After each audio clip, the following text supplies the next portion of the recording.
A gente vai começar, peço desculpas pelo pequeno atraso, porque a gente estava vendo se conseguia colocar o evento online no canal do YouTube do Instituto de Letras.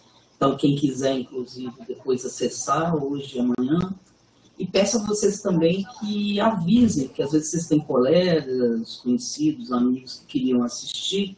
Então, diga que ele está ao vivo com a transmissão do evento. Tá? Eu queria começar, então, estou aqui com os colegas organizadores do evento, Felipe Mansur, João César de Castro Rocha. Eu queria só notar, rapidamente, que esse é o segundo evento que nós temos com esse nome, né? O primeiro aconteceu em 2019, logo antes da pandemia, e foi organizado na época por mim e pelo João César, e acabou que com a questão da pandemia e todas as dificuldades, não é só, né, o fato que a gente estava online, acabou que a gente deu esse pequeno salto, pequeno salto na programação do evento, que a gente pensava que ia ser anual. Eu espero que agora a gente consiga retomar, né, esse ritmo. Mas eu estou muito feliz que a gente conseguiu fazer o evento desse ano. Nós já temos vários dos convidados que vieram de fora, de outras universidades, mesmo aqui do Rio, que já chegaram. Então, aqui agradeço a todo mundo também que veio, e vocês vão ouvi-los ao longo do evento. E também pelo fato de que esse evento ele tem como tema, né, desse ano, ele é um pouco menor, né, mais econômico, e ele tem um tema que é de Machado de Assis, os direitos humanos, que eu acho um momento extremamente propício para a gente discutir isso. Apesar de que é um momento difícil, nós temos agora uma esperança de que as coisas podem voltar a melhorar no Brasil.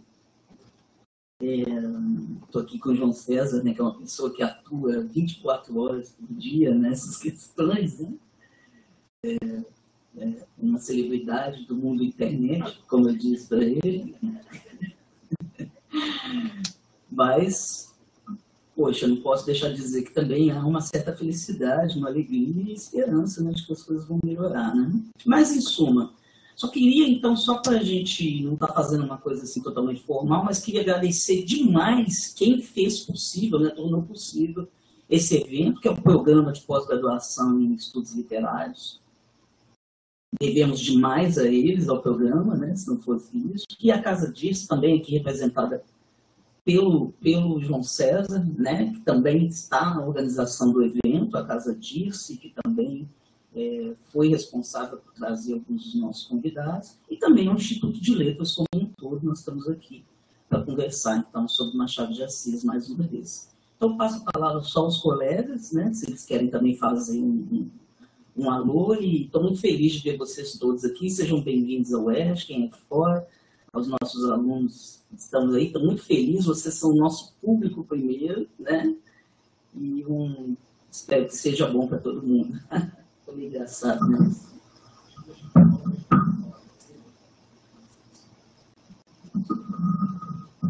Não, bem, eu chegar.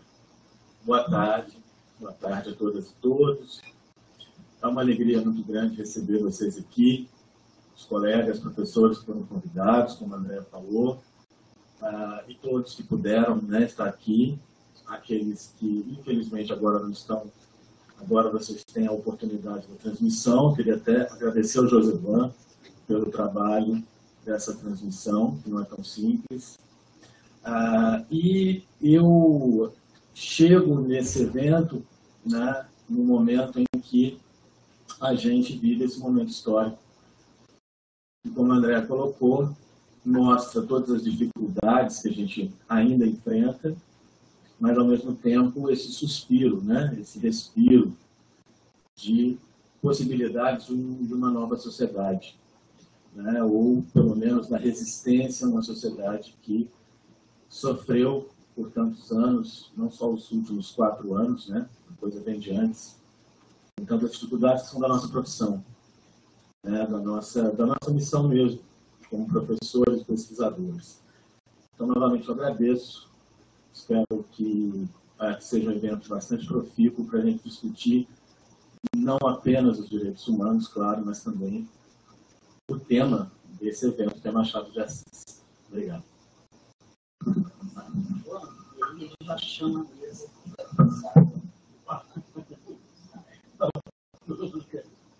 Bom, boa tarde a todos e a todas. É uma alegria grande, depois do longo período da pandemia e, sobretudo, depois das longas trevas que atravessamos, que possamos voltar a nos reunir para eventos e que tenhamos acrescido a presença física, a possibilidade de contar com tantos e tantas que agora nos acompanham virtualmente. Eu vou convidar a professora Ana Clélia Dias para compor a mesa e vou dar boas-vindas a todos e a todas, e creio que o Felipe estará de acordo comigo. Professora, agradecer Verquema, porque se estamos aqui hoje reunidos, se deve, eu diria que, sobretudo, à iniciativa da Andréa Verquema. Nós não tínhamos pensado em realizar o segundo encontro este ano, pela dificuldade de tempo, pela precariedade dos recursos. Foi, na verdade, a insistência da Andréa que tornou possível que estivéssemos aqui hoje. Então, por favor, agradeçam à professora Andréa Verquema, porque aqui o Felipe e eu somos coadjuvantes. Segundo violinos. Ser segundo violino não há nenhum problema, imagina. Então, muitíssimo obrigado. Vamos começar. Eu vou seguir a ordem que foi estabelecida. Eu vou seguir a ordem que foi estabelecida no programa. E vou apresentar a cada participante no momento anterior à fala. Eu, então, apresento o professor Felipe Mansur, que nesta mesa tem como tema o ato de leitura. O professor Felipe Mansur é professor de Teoria da Literatura do Instituto de Letras aqui da UERJ, onde ele também exerce a função de coordenador da graduação. E, atualmente, o Felipe Mansur realiza pesquisa em torno do tema do ensino da literatura no programa de prodocência da UERJ. O tema da palestra do professor Felipe Mansur é Machado de Assis e o paradigma...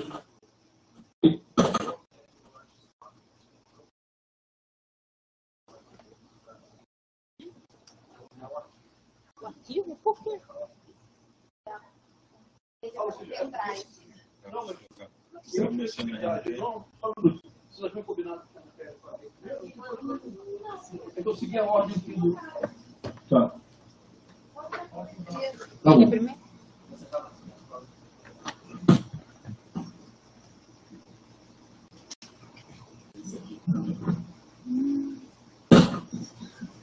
Não, deixa eu sair, não, deixa eu sair. Sobra teu. Boa tarde, então, novamente. Não é por aí, não. Agradeço Tem que ser por aqui, ó. Disco removível. a oportunidade. Não, eu sei, mas tem que ser por aqui. Senão o pessoal não vê. O pessoal que está assistindo não vê. Algumas reflexões de uma pesquisa que, no âmbito do Prodocência, é recente, mas faz parte dos meus interesses. Vai deixar esse há aqui. muito tempo. Deixa ele aberto. Não apenas o Machado de Assis, que é o tema da minha tese, enfim, já é um objeto de pesquisa muito antigo, mas o próprio ensino de literatura, né, como uma área de pesquisa que traz claramente as questões que envolvem os direitos humanos. Né. Já está. Quando for hora também eu aviso. Cadê? Bom, ao se tratar do tópico, tá. Ao se tratar do tópico do direito à leitura no Brasil, quase todo pesquisador parte e retorna a Antônio Cândido e seu O Direito à Literatura, lançado em 1988, publicado depois em vários escritos. E me parece que num evento como este, no momento histórico em que nos encontramos, retornar às palavras de Cândido não seria apenas algo pertinente, mas algo necessário. O texto em questão, surgido no âmbito das discussões da redemocratização e da Constituinte na formação da nova República, tem inclusive um embrião, que é A Literatura e a Formação do Homem, de 1972, período do auge do poder militar e da repressão política. Então, um momento completamente diverso do direito à literatura, né, que já foi feito em 88. E, bom, diversos também também são os estilos e as propostas desses dois textos, mas eles se complementam. Em A Literatura e a Formação do Homem, inclusive, encontramos a tese de que a literatura cumpre o papel de sistematização da fantasia, fator inerente a todo ser humano. Então, diz assim Cândido: a necessidade de ficção se manifesta a cada instante. Aliás, ninguém pode passar um dia sem consumi-la, ainda que sob a forma de palpite na loteria, o devaneio, construção ideal ou anedota. E assim se justifica o interesse pela função dessas formas de sistematizar a fantasia, de que a literatura é uma das modalidades mais ricas. E que ela teria, portanto, e aqui eu cito novamente o Cândido, uma função social humanizadora. Né? Ele aponta para o fato de que a literatura, na sua forma, que é capaz de trazer uma aproximação com o leitor, no aspecto formal do texto, ela tem esse poder. Quando esse aspecto não se dá, ela teria também um lado alienador.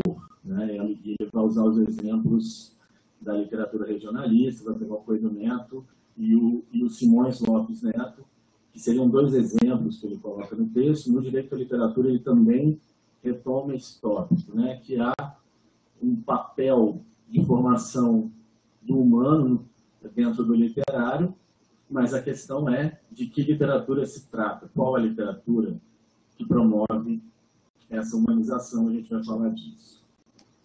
Então, Cândido irá retomar esses dois pontos, a sistematização da fantasia e o peso do código textual nessa formação.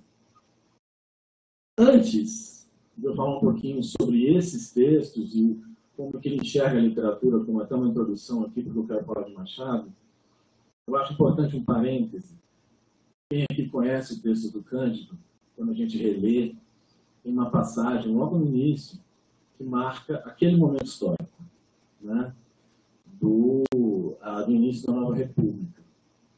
Então eu queria dar destaque para essa passagem, mas antes dela, só um trechinho que eu vou ler aqui. Hoje, no caso 88, não se afirma com a mesma tranquilidade no meu tempo de menino que haver pobres é a vontade de Deus, que eles não têm as mesmas necessidades dos abastados. Os empregados domésticos não precisam descansar, e só morre de fome quem for vadio e coisas assim. Bom, sintoma complementar eu vejo, diz o Cândido, na mudança do discurso dos políticos e empresários quando aludem à sua posição ideológica ou aos problemas sociais. Todos eles, a começar pelo presidente da República, fazem afirmações que até pouco tempo seriam consideradas subversivas e hoje fazem parte do palavreado bem pensante. Do mesmo modo, os políticos e empresários de hoje não se declaram conservadores como antes, quando a expressão classes conservadoras era um galardão. Todos são invariavelmente de centro, e até de centro-esquerda, inclusive os francamente reacionários. Aí chega nessa conclusão. De um ângulo otimista, tudo isso poderia ser encarado como manifestação infusa da consciência cada vez mais generalizada de que a desigualdade é insuportável e pode ser atenuada consideravelmente no estágio atual dos recursos técnicos e de organização. Nesse sentido, talvez se possa falar de um progresso no sentimento do próximo, mesmo sem a disposição correspondente de agir em consonância. E aí entra o problema dos que lutam para que isso aconteça, ou seja, entra o problema dos direitos humanos. Diante das evidentes diferenças do nosso momento histórico, como a recente naturalização do discurso da barbárie, é preciso reconhecer que vivemos, de fato, um momento crítico. Sabemos hoje, de forma amarga, o preço a se pagar quando a cena pública é tomada pelas vozes que, mais do que toleram, aprofundam a desigualdade. Então, aqui eu fecho esse parêntese. Nesse texto, nesse momento histórico, isso vem muito forte na leitura, né? Da diferença que a gente encontra nesses discursos, nesse momento que a gente tem que lutar tudo, quer dizer, mais uma vez, de uma maneira ainda mais forte, por esses valores que a gente considerava certos, né? E a gente vê que não. Então, aqui eu retorno fecho parênteses, retorno à questão da sistematização da fantasia. Se consigo adoçar. Bom, deve ser a partir do que Cândido chama, então, de sistematização da fantasia, a literatura cumpre um papel destinado a todo e qualquer indivíduo. O sentido político da literatura, enquanto um direito, portanto, pode ser definido como a capacidade que ela tem de confirmar a humanidade do homem. Essa expressão é do Cândido. E, evidentemente, o espectro da leitura permeia todo o elogio à literatura feito por Cândido, já que ele aborda o tema sobre a perspectiva dos direitos humanos a partir dessa redemocratização. E, nesse caso, sobre uma concepção pública do literário, está envolvida nas discussões sobre acesso e formação de indivíduos por e para a literatura, que surgem duas questões fundamentais, como eu disse. Qual literatura e qual concepção de leitura literária permitem, então, a confirmação da humanidade do homem? É nesse ponto que começaremos a entender o que eu estou chamando de paradigma da leitura na obra do Machado. Em um ensaio chamado Armadilhas Discursivas da Leitura contra a Ditadura da Idiotia, a autora Maria do Rosário Mortati, que é leitora de Cândido, aponta para essas duas perguntas, reivindicando para a educação literária um corpus capaz de aprofundar o desenvolvimento da atividade de leitura, principalmente dos estudantes da educação básica, mas não no sentido técnico-pedagógico, e sim de uma abertura para uma concepção crítica e, por que não, política da leitura. Ela dá o nome de leitura de configurações textuais para essa atividade que estabelece diferentes referenciais de composição para os sentidos do texto e, por consequência, participa na formação de uma autonomia de pensamento a partir da leitura. Aqui eu cito. Trato aqui das armadilhas que têm representado tantas propostas de formação de leitores, a partir das quais agentes responsáveis por esse processo promovem e rotinizam práticas burocratizadas de leitura do texto escrito, que reduzem o ato de ler a mera habilidade em moldes escolares, mesmo que em outros espaços, de decodificação do conteúdo de um escrito, e este o simples resultado da codificação de sinais gráficos. Ignora-se, assim, a inter-relação do conjunto de aspectos que constitui o discurso em sua materialização como texto, impedindo a compreensão do discurso como lugar de constituição dos sentidos, do leitor como sujeito de processos interlocutivos e da finalidade primordial dessa atividade especificamente humana e inexoravelmente transitiva que é a leitura. A leitura de configurações textuais é, pois, lugar de resistência à desumanizante desrazão e precisa ser defendida como direito humano. Eu tenho dado destaque às passagens, né? Claramente, os livros são meus, né? É nesse sentido, portanto, que entendemos a leitura como parte dos direitos humanos, a leitura que se volta para a formação de uma autonomia de pensamento. Estamos falando, afinal, da leitura literária e do papel da literatura no que diz respeito a garantir nossa própria humanidade, e que não se restringe, portanto, aos documentos pedagógicos que orientam a educação no Brasil. O próprio Cândido diz isso no texto de 72, que esse âmbito de uma educação pela literatura vai muito além, né, do que pressupõe um ponto de vista estritamente pedagógico. Mas não se trata também, evidentemente, de uma relação que exclua a dimensão pedagógica. Pelo contrário, pensar a leitura dentro do processo de ensinar é fundamental.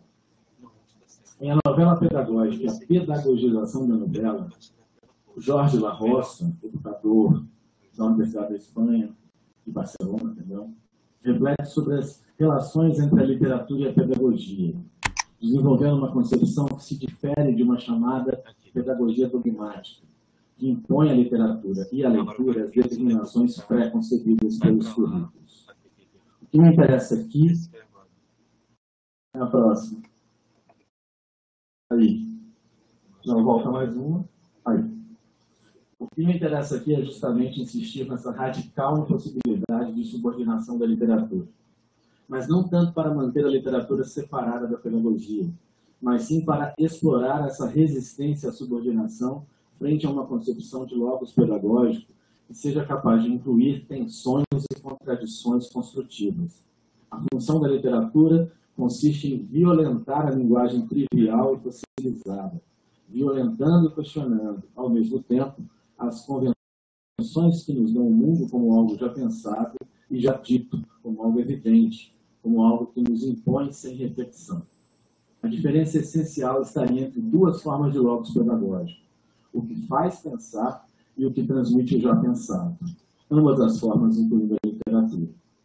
Uma leitura, então, que não se limita à aquisição de um conteúdo transmissível, mas que demanda a todo instante a ação do sujeito leitor a partir dos elementos constituintes do texto literário. Uma leitura que exija do leitor o ato de pensamento como resposta necessária aos estímulos identificados no texto, ativando o que podemos chamar de sua contraparte escritora, isto é, criadora, semelhante ao processo descrito por Mortati a respeito das configurações textuais que eu li agora. Seria a sua parte como sujeito do processo interlocutivo, né, que é a expressão que a Mortati usa. La Roça define desse modo esse aspecto da leitura. Pode passar. Em algumas obras, tanto literárias quanto não literárias, aprecia-se de uma maneira quase material a origem sensível da escrita e do pensamento, seu caráter de experiência, sua raiz no encontro com o que faz pensar, realizado sob tonalidades afetivas de uma grande delicadeza. Quando esse choque sensível relaciona-se com a memória de outras perplexidades, a escrita começa a nascer sob a forma de uma paixão talvez inútil, mas da qual já é impossível escapar. E surge aí a dificuldade para concluir de outra maneira que não seja retomando a perplexidade num outro nível. O que aconteceu de permeio foi uma intensificação da sensibilidade e uma modificação da tonalidade da experiência. Eu creio que aí, nessa intensificação da sensibilidade e nessa modificação da relação sensível com a experiência, é onde está a aprendizagem que podemos encontrar na literatura. Pelo menos o que de verdade vale a pena. E é nessa leitura capaz, então, de fazer pensar que nos ancoramos para projetar um modelo também ambicionado nos textos de Machado de Assis. Ponto pacífico na crítica machadiana contemporânea, uma certa indeterminação do sentido no que se refere à interpretação de seus textos mais relevantes, os contos e os romances. Por meio de diversas estratégias metalinguísticas e do domínio da perspectiva irônica de sua narrativa, a obra de Machado de Assis reforça uma produção de leitura incessante. E justamente a partir dessa condição de um convite constante à leitura e à investigação do sentido, pode-se construir uma poderosa alternativa ao que La Roça chama de pedagogia dogmática.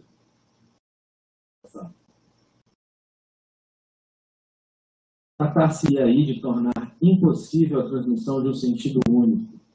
Para isso, a seleção dos textos deve privilegiar sua multivocidade, sua plurissignificatividade e sua abertura. O comentário dos textos deve destinar-se a multiplicar suas possibilidades de sentido. O contexto de leitura deve ser o menos espacializado possível. A não fixação do sentido deve ser impulsionada pelo jogo excêntrico dos textos plurais, e em cada texto pela manutenção, e de modo que esteja como que dividido contra si mesmo, da diferença e da tensão entre sua leitura poética e sua leitura hermenêutica. Desse modo, o que nos interessa aqui não é estabelecer uma saída para o impasse hermenêutico, mas antes pensar esse paradigma de leitura na constituição de alguns personagens machadianos e no seu destino, e a partir deles compreender a dimensão da leitura como ação do estabelecimento de uma sensibilidade mais apurada e de um pensamento autônomo. Em termos mais objetivos, podemos nos referir a uma série de repertórios de leitura capazes de funcionar como resistência à interpretação convencional e à subordinação ao discurso alheio. Então, esse seria o ponto de partida de uma concepção de leitura voltada para essa formação que não se restringe, como eu disse, como os autores também colocam, a uma concepção pedagógica institucionalizada apenas, que vai muito além dela, né? O papel do leitor, e aqui agora eu entro propriamente em Machado. O papel do leitor e as dimensões da leitura, elas atravessam toda a obra machadiana, como demonstra a vasta produção crítica contemporânea sobre o tema. E é de fato notória a presença de elementos metalinguísticos e intertextuais que encenam o ato de ler na ficção de Machado. O ato da leitura e os elementos de sua composição torna-se em Machado de Assis parte do próprio processo mimético. E aí remete ao que Linda Hutton definiu como mímesis do processo, no livro Narrativa Narcisista, O Paradoxo da Metaficção. Um livro de 1980, em que ela vai teorizar a possibilidade de se conceituar uma metaficção como um dos temas explorados pela literatura de fim de século, embora ela faça parte da literatura, né, desde muito tempo. Então, Machado, ele de alguma forma pode ser lido dentro dessa perspectiva dessa mímesis do processo, né? Esses processos estão representados nos romances e contos de Machado a partir das cenas e passagens que se definem pela problematização da escrita, da leitura, da interpretação, da manipulação das páginas, da encadernação do livro, de sua distribuição e também de sua recepção pela crítica. Esses processos, portanto, se integram à trama romanesca, à trama ficcional.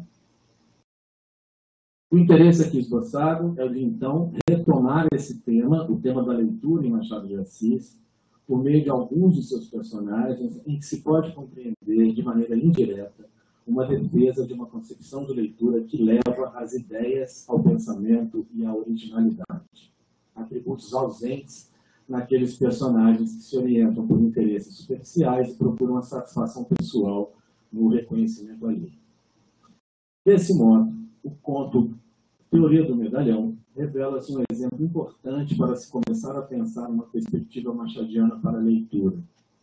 Nesse conto, Machado pôde, sob a forma do diálogo pedagógico, desenvolver uma crítica à demagogia e a uma política de favorecimentos, sustentada também por uma perspectiva bibliográfica. Essa crítica indireta traz também uma perspectiva bibliográfica. Ao comemorar seus 21 anos, Janjão, não sei se vocês conhecem o conto, é chamado pelo pai para uma conversa fundamental, em que ele apreveria os caminhos necessários para subir socialmente e angaria a simpatia, e quem sabe também os recursos públicos, tornando-se então um medalhão. Diante de uma série de conselhos e respostas dadas ao pai para Janjão, o final do conto reserva o modelo de leitura e de literatura para a formação do jovem medalhão. Então aqui eu tiro alguns trechos, na verdade são dois, o primeiro, da teoria do medalhão, já no final da conversa, né? Quando o pai explica ao filho que numa fala pública é melhor se pautar pelas ideias mais evasivas, mais distantes da realidade, para, enfim, angariar a simpatia das pessoas e, claro, não incomodar ou não trazer nenhum problema mais sério. Então, nesse final, diz assim o pai: um discurso de metafísica política apaixona naturalmente os partidos e o público, chama os apartes e as respostas. E depois não obriga a pensar e descobrir. Nesse ramo dos conhecimentos humanos, tudo está achado, formulado, rotulado, encaixotado. É só prever os alforjes da memória. Em todo caso, não transcendas nunca os limites de uma invejável vulgaridade. E aí ele vai dizer depois, eu não cheguei na parte, né? Então ele pergunta ao pai: e a filosofia? Nenhuma filosofia? Entendamos-nos. No papel e na língua alguma. Na realidade, nada. Filosofia da história, por exemplo, é uma locução que deves empregar com frequência, mas proíbe-te que chegues a outras conclusões que não sejam as já achadas por outros. Foge a tudo que possa cheirar a reflexão, originalidade, etc. E assim conclui o pai, quando o Janjão pergunta, e o riso, eu posso rir? Posso fazer piada? Ele diz que até pode. Né? Somente não deves empregar a ironia. Esse movimento ao canto da boca, cheio de mistérios, inventado por algum grego da decadência, contraído por Luciano, transmitido a Swift de Voltaire, feição própria dos céticos e dos abusados. Não, usa antes a chalaça, a nossa boa chalaça amiga, gorducha, redonda, franca, sem biocos nem véus, que se mete pela cara dos outros, estala como uma palmada, faz pular o sangue nas veias e arrebentar de risos suspensórios. Usa a chalaça. Que é isso? Meia-noite. O Janjão chegou à idade dos 21 anos e recebeu, então, o ensinamento do pai. Então, por meio das orientações para Janjão, compreendemos que a estratégia do conto é a exposição do vazio e do ridículo de uma sociedade guiada majoritariamente pela publicidade, pelo ganho material. Para o medalhão, o importante é a conquista da simpatia alheia, e para isso é necessário orientar sua posição pública e seu discurso em direção ao interesse do outro, assim garantindo seu próprio interesse. Compreendido desse modo, o conto exige a leitura pelo avesso dos conselhos do pai, em que as formas capazes de levar à originalidade e reflexão, afinal, sejam sim valorizadas. Já que, curiosamente, o pai conhece a linhagem de uma ironia, né? Essa linhagem literária que ele permeia muito bem, capaz de levar à problematização da realidade e análise de seus paradoxos, ou seja, capaz de levar ao pensamento. Em Teoria do Medalhão, portanto, Machado confere à leitura um papel importante na formação do sujeito. Talvez seja esse conto uma forma alegórica às avessas do que entendo aqui do paradigma da leitura em Machado de Assis. E a partir dessa perspectiva, portanto, observaremos algumas recorrências desse paradigma em 3 momentos da obra do Machado, 3 momentos em que podemos ver a presença do modelo do medalhão submetido a condições adversas e num estado de desamparo. Machado, ao encenar um curioso dilema na vida desses personagens, a solidão, estabelece por meio da ironia a crise pessoal dos sujeitos desprovidos de ideias e de leituras.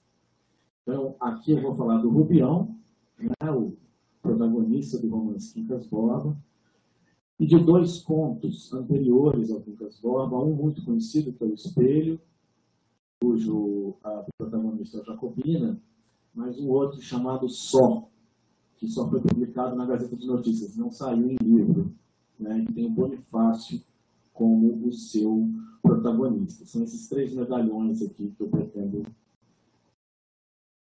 analisá-los sob a perspectiva do paradigma da leitura. Não vou seguir a ordem cronológica dos textos, vou começar pelo mais conhecido e o que tem também uma crítica, uma fortuna crítica maior, que é o Quincas Borba. Ao analisar o romance Quincas Borba, Hélio de Seixas Guimarães aponta para a discrepância entre o que determinada coisa parece ser e aquilo que ela é, como uma fórmula que apontaria não apenas para o caráter dissimulado dos personagens e narradores machadianos, mas também para uma atenção ao tipo de leitura que se faz do mundo e dos textos. Uma leitura que prevê sua deformação, sua alteração, seu desvio, etc.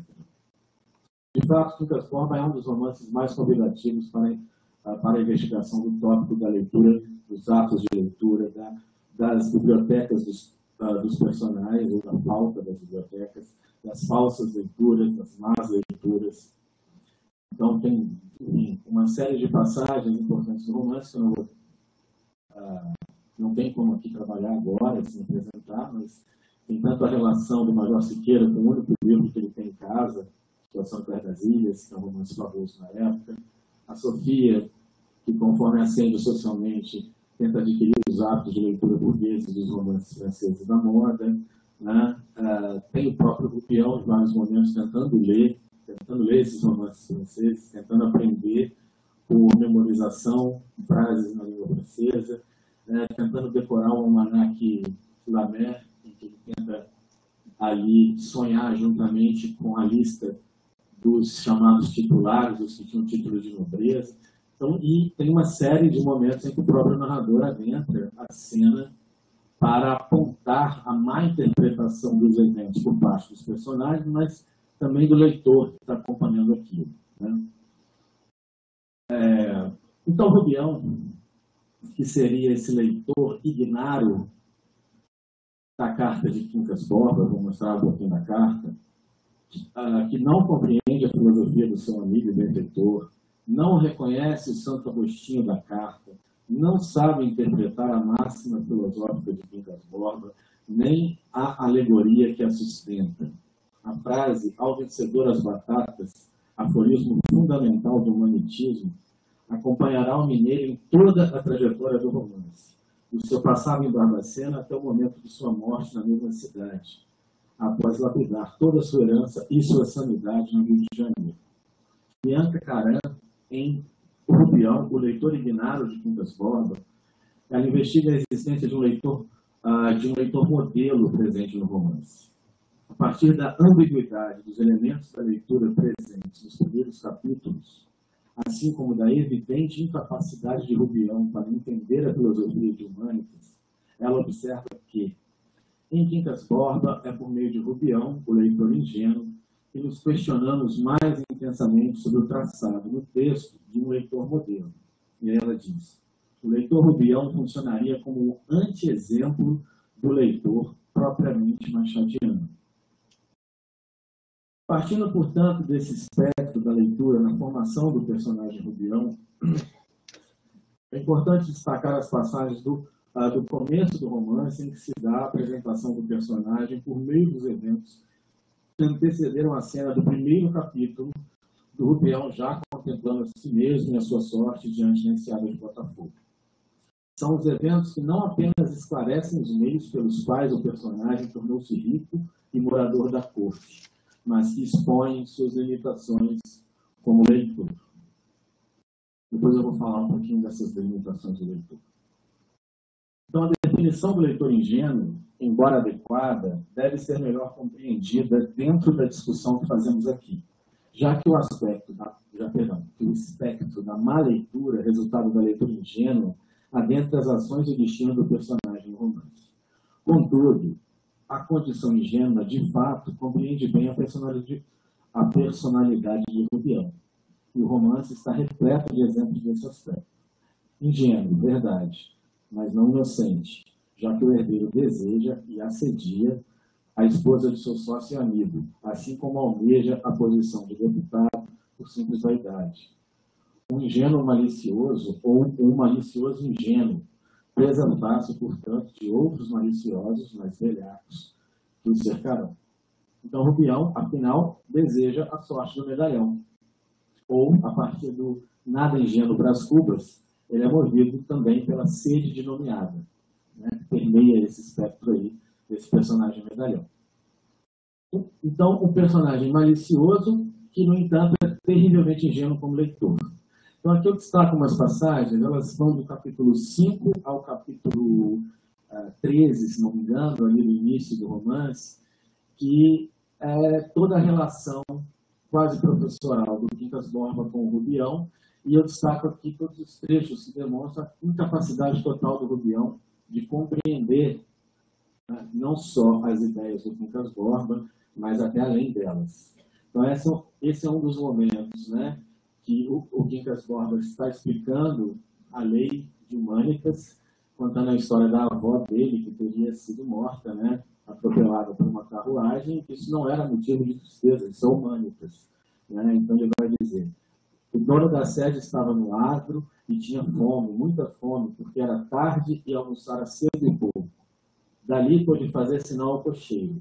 Este fustigou as mulas para ir buscar o patrão. A sede, no meio do caminho, achou um obstáculo e derribou-o. Esse obstáculo era minha avó. O primeiro ato dessa série de atos foi um movimento de conservação. Humanitas tinha fome. Então Rubião escutava com a alma nos olhos, sinceramente desejoso de entender, mas não dava pela necessidade a que o amigo atribuía a morte da avó. Continua sem entender. Pode passar. Aí, enfim, o Quincas Borba insiste. Humanitas é um princípio. Há nas coisas todas certa substância recôndita e idêntica, um princípio único, universal, eterno, comum, indivisível e indestrutível.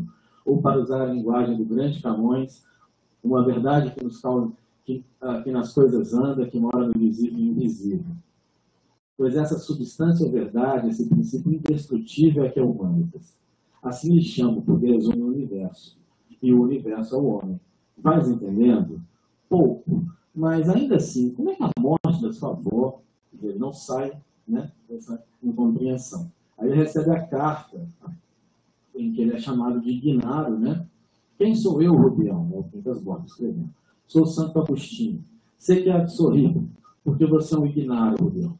A nossa intimidade permitia-me dizer a palavra mais crua, mas faço-lhe esta concessão que é a última, Ignaro. Né? Ele lê lá a carta e assim ele reage. Então, Rubião mal sustinha o papel nos dedos. Passados alguns segundos, advertiu que podia ser um gracejo do amigo e releu a carta. Mas a segunda leitura confirmou a primeira impressão. Não havia dúvida, estava doido. Quis ainda mais uma vez ler a carta, agora devagar, analisando as palavras, desconjuntando-as para ver bem o sentido e descobrir se realmente era uma troça do filósofo. Aquele modo de descompor brincando era conhecido, mas o resto confirmava a suspeita do desastre.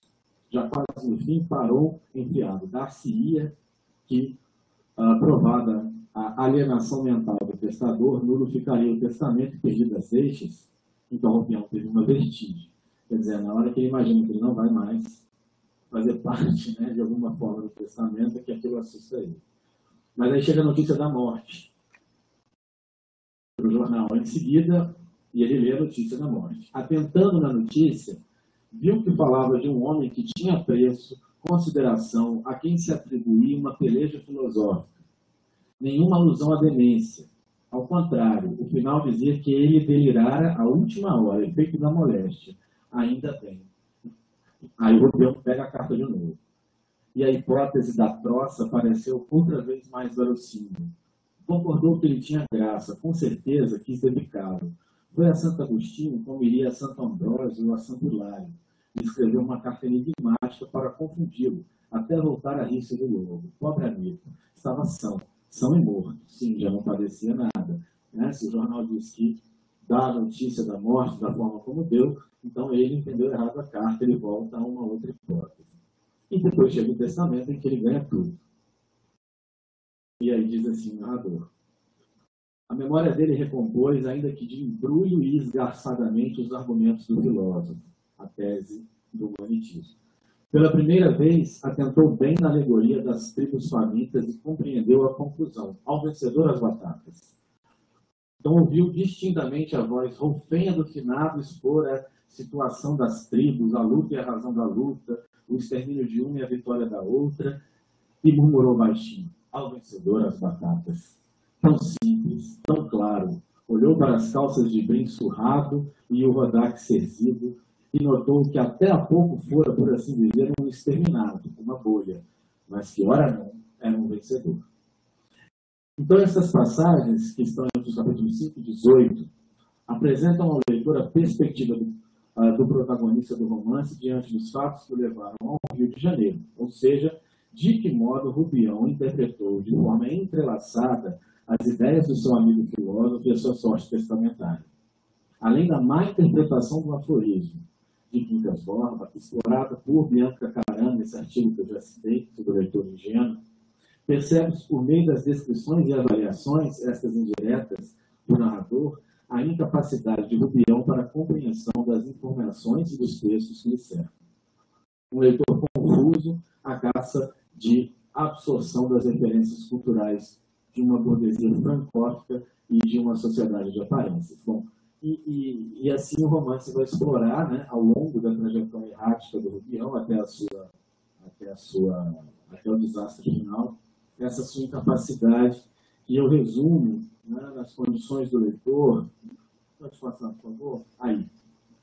O desconhecimento das referências, a incapacidade de estabelecer analogias, o condicionamento às interpretações alheias e uma submissão à lógica do interesse e da opinião externa.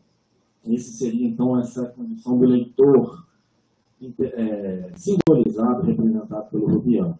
Eu, assim, teria muito aqui a falar, não só sobre o romance, sobre os dois pontos que eu citei, o Só e o Espelho, mas acho que o meu tempo está se esgotando. Eu vou pedir, Poliana, passa, por favor, que eu vou direto aos trechos, porque a ideia é que, né, a construção da situação do Rubião, né, no romance, ela teve alguns antecedentes que está tanto no Espelho, como também está no Só. Né? O Espelho, um ponto bastante conhecido de um sujeito que, tendo recentemente recebido a patente de alferes, se vê completamente isolado, né, na fazenda da tia, ninguém para tratá-lo como alferes, e ele quase perde a própria consciência, quase enlouquece. Então essa é uma passagem que ele conta a história dele, né? Então ele diz assim: minha solidão tomou proporções enormes, nunca os dias foram mais compridos, nunca o sol abrasou a terra com uma obstinação mais cansativa. As horas batiam de século a século no velho relógio da sala, cuja pêndula, tic-tac, tic-tac, feria minha alma interior com um piparote contínuo da eternidade. Quando, muitos anos depois, li uma poesia americana, creio que de Longfellow, e topei com este famoso estribilho, Never Forever, Forever Never, confesso-lhes que tive um calafrio e recordei-me daqueles dias medonhos. O Jacobino que conta a história, né? E esse Jacobino que lê Longfellow é o narrador, não é um personagem perdido. As únicas referências de leitura desse personagem são leituras feitas mecanicamente nessa passagem. Eu vou destacar só o que já está ali no negrito, né? Para ele tentar ocupar o tempo. Ele fala que ele recitava versos, discursos, trechos latinos, vidas de Gonzaga, oitavas de Camões, décimas, uma antologia em 30 volumes, às vezes fazia ginástica, outras dava beliscões nas pernas. Quer dizer, é uma leitura automatizada, e a gente vê claramente aqui uma distinção do cânone, aqui marcado claramente, desse leitor do século XIX, e o Longfellow, né, o poeta norte-americano, que entra numa outra concepção de biblioteca mesmo. Mais uma, e eu já vou encerrar. Né? O conto Só, ele traz o mesmo tema do Espelho, da solidão total e do desamparo, mas ele antecipa a relação Quincas Borba-Rubião entre o Tobias, que é um personagem, um filósofo chamado de esquisitão no conto, que gosta de ficar sozinho, isolado para ter as ideias dele. E o Bonifácio, que tenta imitá-lo, porque segundo ele, estaria já no momento se sentindo cansado da vida social. Então ele se enfia numa casa que ele tem, não fala para ninguém, e o plano era ficar 15 dias, no terceiro dia ele está enlouquecido e quer ir embora. Ele não aguenta. E ele conta esse episódio, né, para o Tobias. E enquanto ele está ali no meio da loucura, tem uma passagem que é muito interessante, que é muito parecida com a do Quincas Borba, e esse conta alguns anos antes. Ele é publicado um ano antes do romance Quincas Borba ele começar a ser publicado como folhetim. Então tem assim, olha, ele está lembrando de um episódio em que ele viu o cachorro do Tobias, esse personagem Bonifácio, seguindo uma matilha de cães que apenas perseguiam um cachorro. Então Tobias explica para ele: você fala assim, respondeu Tobias, porque não conhece a máxima social dos cães. Viu que nenhum deles perguntou aos outros o que é que o perseguido tinha feito. Todos entraram no corpo e perseguiram também, levados pela máxima universal entre eles. Quem persegue ou morte tem sempre a razão, ou em relação à matéria da perseguição, ou, quando menos, em relação às perdas do perseguido. Já reparou? Repara e verá. E o Bonifácio não entende. Não se lembrava do resto, e, aliás, a ideia do Tobias pareceu ininteligível, ou, quando menos, obscura. Na verdade, o Bonifácio é um cão, também perseguindo sem saber o quê, e também seguindo a multidão. Né? Então, no final do conto, ele encontra o Tobias e conta para ele: olha, você me pegou uma peça. Eu fui fazer o que você faz, segundo você é ótimo, e eu quase enlouqueci. E aí diz assim, Tobias: no fim, olhando por cima dos óculos, tal qual como no pesadelo, disse-lhe com um sorriso copiado do diabo: quer saber? Você esqueceu-se de levar o principal da matalotagem, que são justamente as ideias. Bonifácio achou de graça e riu. Tobias, rindo também, deu-lhe um piparote na testa, aliás, que é também como o Brás Cubas paga o leitor que não gostou do romance, que porventura não gosta das suas memórias, né? E em seguida pediu notícias e outro deu-lhes de várias espécies, grandes e pequenas, fatos e boatos, isso e aquilo que o velho Tobias ouviu com olhos meio cerrados, pensando em outra coisa.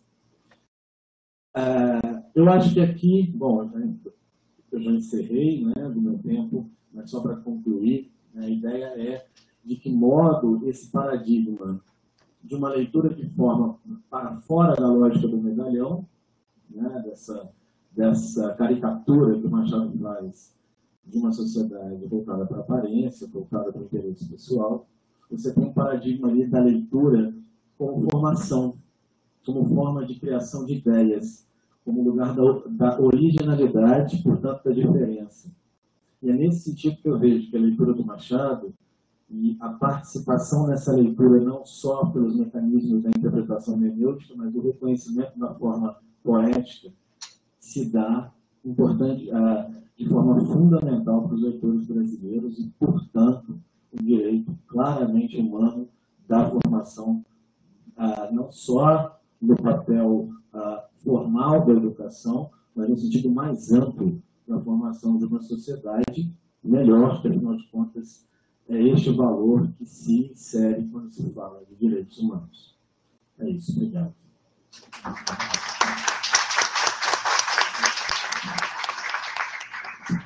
Muito obrigado, Felipe, pelas reflexões, que certamente despertarão muitas perguntas na hora do debate. Eu vou agora apresentar a professora Ana Clélia Dias, ela é professora da UFRJ, pesquisadora do CNPq e está na atual diretoria da Ampol. Devemos parabenizar ou prestar solidariedade. Coordena o GT de Literatura e Ensino da Ampol e é líder do grupo de pesquisa Literatura e Educação Literária. A palestra da professora Ana Clélia Dias tem como título Machado de Assis e a formação de leitores. Muito obrigado. Obrigada. Pois é, eu achei que era assim, não? Boa tarde para todas e todos. Assim? Mais para lá. Mais para lá? Isso.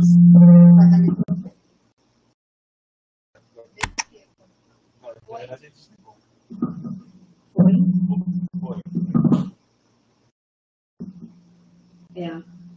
Está dando um certo.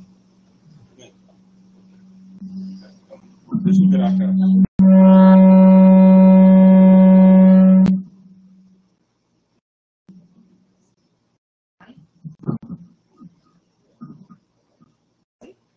Está indo aí no microfone, gente? Sim?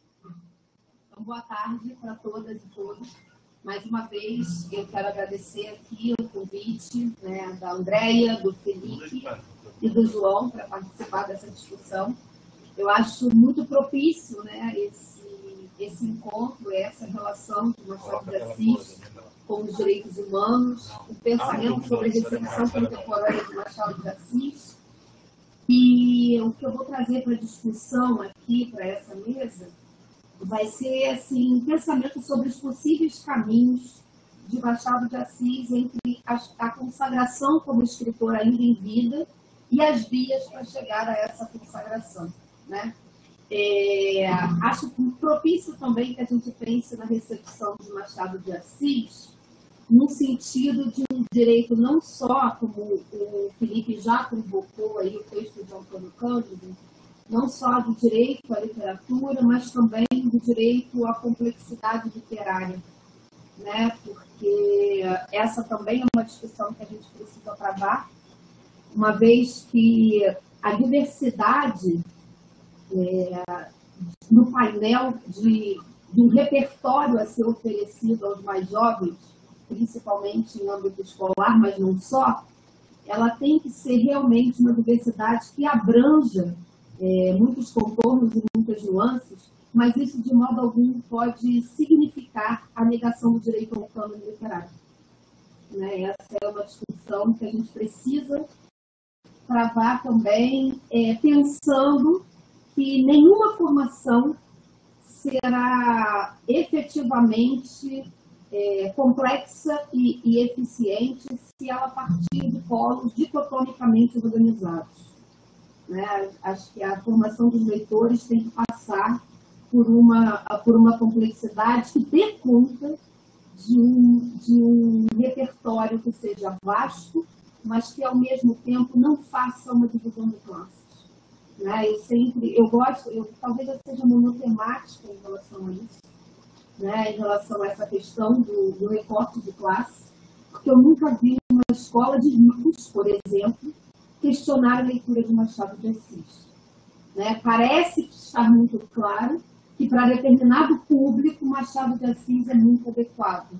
Mas, quando diz respeito à educação pública, né, parece que Machado de Assis não fala a língua dos jovens, não está à altura de determinado público, e chegamos ao absurdo, certa vez, de traduzir a obra de Machado de Assis para a escola pública.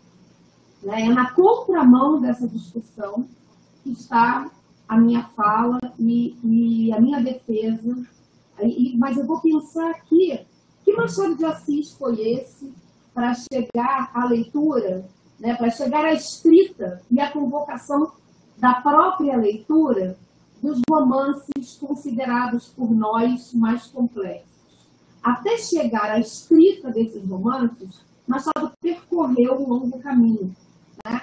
E acho que o entendimento do que significava a convocação dos leitores e circulação literária deu ao nosso autor a notoriedade em vida, talvez com muito mais sucesso do que a outros que não compreendiam esse fenômeno de base. Né? Então, a especificidade desse encontro, então, para mim, ela é muito propícia a um momento em que a gente fala de necessidade de se repetir o óbvio. É preciso dizer que temos a necessidade da ciência, da complexidade, né, de um discurso que não seja simplista, que vá na contramão das fake news. É preciso alimentar o direito à ironia, o direito à metáfora, o direito a uma linguagem que não esteja apenas na banalidade de um cotidiano cada vez mais perverso. Então, ótimo. Começando só para situar, eu fiz aqui um contexto pensando no que significou o alargamento do público no início do século XIX. Né? O romance chegando ao Brasil, chega à imprensa, temos aí uma expectativa muito grande de circulação literária, mas tínhamos uma grande dificuldade. Né? Quem seria esse público leitor? Uma vez que os romances que chegavam encontravam, né, lá no período do romantismo no Brasil, encontravam olhos tortos, né? Esses romances que são água com açúcar, esses romances que são feitos para as donzelas. Então, havia um público que lia, que não atentava, não pensava nesses romances como propícios para si mesmo e para a leitura. E havia uma expectativa de alargamento de público que nós trouxemos, né, da Europa, especificamente da França. Essa ideia de que seria necessário ampliar o público leitor com o advento da imprensa. Né? Então, aqui no final do século XIX, a gente tem a expansão das escolas, do projeto social burguês e a necessidade de se pensar, tendo um público alfabetizado, né, nós temos agora um público alfabetizado, que leituras serão oferecidas a esse público? As leituras em versos dos autores lá considerados canônicos, ou que leituras... Bom, e a adaptação que os países europeus fazem dessa narrativa linear que vinha da tradição oral, né, das contações de histórias. Como se faz essa ampliação de público? E aí que nas escolas começa a se atentar para a necessidade de duas coisas, né? Pensar a formação das mulheres e dos jovens, que eram, assim, considerados o público emergente, né? Esse era o público leitor emergente, era o público leitor para o qual não havia sido pensada uma literatura, né? E pensar as crianças também como público, o futuro público daquela literatura considerada canônica, né? As crianças precisavam passar por um processo para que, chegando ao futuro, estivessem em condições que as mulheres e os jovens daquele período já não se encontravam, né? E mulheres e jovens estavam numa situação de público emergente, nesse sentido. E as crianças estavam, a elas eram dirigidos textos assim, mais com o propósito de instruir. E para as mulheres e para os mais jovens, e para a classe operária também, né, foram pensados os textos mais lineares, né, aqueles textos que tivessem menos complexidade, menos pontos de resistência, como nós chamamos na teoria da leitura, né, pensamento sobre a teoria da leitura. Então, a escola, a Regina Zilberman e a Marisa Lajolo, no livro A Formação da Leitura no Brasil, elas fazem um painel muito interessante sobre a formação desse novo público. Foi necessário educar as mulheres para que elas educassem as crianças, né? E, nesse sentido, as mulheres precisavam de um repertório para poder educar as crianças e precisava também de um repertório para as crianças. Então, a Zilberman e a Lajolo vão dizer que a literatura se beneficia desse novo espaço de circulação. Por quê? Porque, tendo um público alfabetizado, havia um público em expansão e sobre o qual se deveria investir.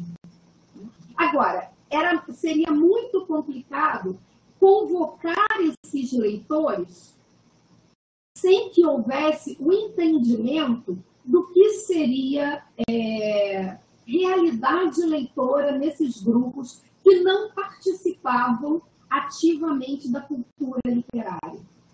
Uma coisa é você ver as pessoas lendo, outra coisa é você participar da cultura literária e ter pertencimento em relação a essa atividade. Então, era preciso pensar como oferecer a esse público, como convocar esse público para essa atividade de leitura. Né? Pode passar, por favor. Então, a instrução da mulher, né, tinha duplo movimento. Preparar para as novas funções domésticas, né, dentre elas, a de ensinar as crianças. Percebam que no início da escolarização, tanto na Europa quanto no Brasil, na Europa, principalmente na França, que é de onde a gente copia muito o modelo, né, essa mulher ela é instruída para educar. E educar é uma tarefa doméstica, nesse sentido. Né? Existe um documento do Estado do Piauí, do meio do século XIX, em que na Câmara dos Deputados, um parlamentar se levanta e fala da necessidade de se colocar a mulher para ser a educadora das crianças por dois motivos. Primeiro, que esta atividade seria mais propícia para ela, porque, como mãe, ela saberia cuidar melhor das crianças. Então, a ideia de educar nesse início, ela estava muito estreitamente ligada à ideia de maternar, né? Seria um prolongamento da atividade maternal. Esse é o primeiro ponto. O segundo ponto em relação à tarefa de educar para as mulheres é que a profissionalização das mulheres não exigiria muito ônus para os cofres públicos, uma vez que as mulheres não precisariam de ganhar muito, já que elas ou eram sustentadas pelos pais ou pelos maridos. Né? Então, essa era a concepção que oferecia ao magistério uma ideia extremamente caseira. Né? Não saía muito desse ambiente muito caseiro. Tá? Agora, isso é também um projeto político. Porque é, de certa forma, dar cores e colocar moldura no maior projeto burguês que é a família.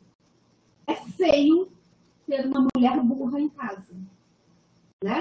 E isso está escrito em textos de naturalistas que vêm visitar o Brasil e falam das mulheres brasileiras. E assim se dirigem às mulheres brasileiras. Tá? Então, a repercussão na adaptação, existe um grande movimento em relação ao literário. Tem que educar as mulheres, tem que educar as crianças, há que se oferecer repertório. O que faz para isso? Então, os textos serão adaptados. A gente vai ter muitas adaptações literárias. Há uma mudança radical nos modos de produção e de circulação literárias. Em vez de a gente ter, efetivamente, apenas o livro ali como objeto, a gente vai começar a ter o jornal também, a gente sabe, dos folhetins, né, como veículos de circulação literária. E há ainda debates sobre os riscos da leitura para o feminino. Porque uma vez que a Regina Zilberman fala da faca de dois gumes da instrução feminina. Né? Que faca de dois gumes é essa? Instruindo a mulher, ela que sempre esteve acostumada ao território da necessidade da transgressão, certamente não ficará nas leituras que são pensadas exclusivamente para elas. Elas não vão ficar nessa leitura. Né? Então, os pais de família e os maridos começam a perceber uma movimentação não calculada em relação à formação das mulheres.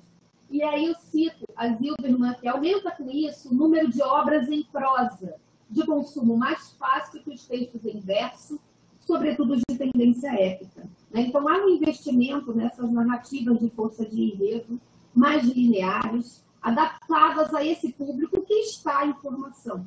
E, no caso das mulheres, elas estavam naquilo que a gente chama de formação em serviço.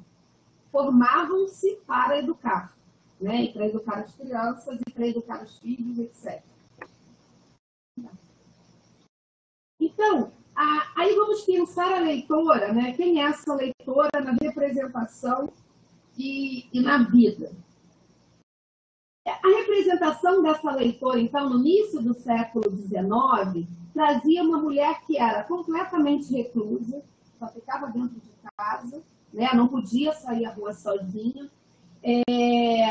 apartada da formação educacional, painel em que predominam a ignorância, a má aparência, a frivolidade e a violência sobre os corpos escravizados. Isso aparece em muitas cartas dos naturalistas que visitaram o Brasil. Três fatores são muito evidentes apontados em relação às mulheres. As mulheres não saem de casa, as mulheres são extremamente mal educadas no sentido de não saberem conversar. Olha como era a representação desse cotidiano. Não saberem conversar com as pessoas, que elas viviam confinadas, e elas reproduziam a violência sobre os corpos dos escravizados. Né? Aí tem uma citação da Regina Zilberman: não é, pois, de estranhar que as mulheres demorem muito a integrar-se ao horizonte da cultura elevada, ela mesma destaca a cultura elevada, atraindo dessa forma a crítica condescendente que lamenta a baixa qualidade de sua leitura. Há, inclusive, naturalistas que, visitando o Brasil e visitando as casas das pessoas da alta sociedade, e eles falam da pouca presença dos livros nas casas brasileiras e da diferença brutal entre o que liam as mulheres e o que liam os homens. Né? As mulheres estavam restritas a lerem romances bem água com açúcar. E os homens liam a literatura considerada até então canônica. Aí, tanto Zilberman e Lajoie quanto... fugiu, vou lembrar já o nome dela. Elas falam de um movimento diferente nesse final do século XIX em relação a duas vozes. Elas falam da Elizabeth Agassiz, que era uma norte-americana, educadora, naturalista, que vem ao Brasil junto com o marido e escreve junto com ele um relato de viagem. E ela vai criticar o tipo de publicação destinada às mulheres, né? E vai falar muito da ausência dos livros.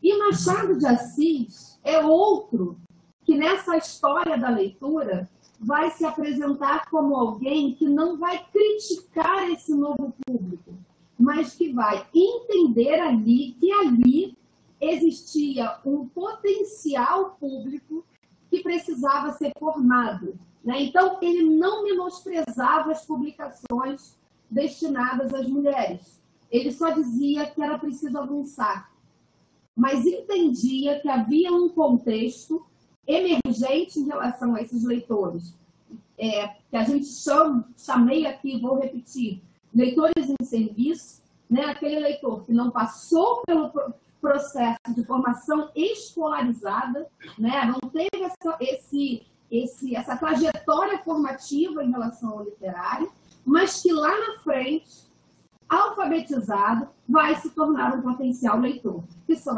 os mais jovens, né? As mulheres e os operários. Os comerciantes também. Muitos comerciantes estão nessa roda, daqueles que não eram incluídos entre os prováveis leitores do século XIX. Tá? Pode passar. Então, o que a gente tem aqui?